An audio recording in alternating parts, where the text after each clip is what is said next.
Eh di napakaasim yan. Sobrang asim nga. Katawa-tawa na tawa si Ma'am Legrit nung kinain niya. Hindi mo naman sinabing sobrang asim pala. Uurong yung tumbong mo dyan. Sobrang asim. Pag ano ma'am, yan, pag hinog na yung dilaw na siya. Pag hinog, matamis. Hindi maasim talaga ma'am. Gamot nga siya sa ano sa mga uric acid. Talaga? Kain ako. Pag yun nahinog. Pag nahinog na siya. Rose cactus. Mataas yung ayun, may dilaw! Yan. Tingnan mo nga na. Ayun po, hindi. Bukas. Ayun, sir. May hinog ba? Sir, tangkad ka naman, sir. Ayun, sir, oh.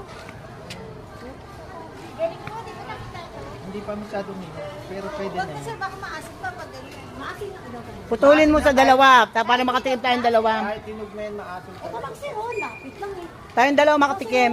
Ay, ito pala yung Baba, malapit. ayan.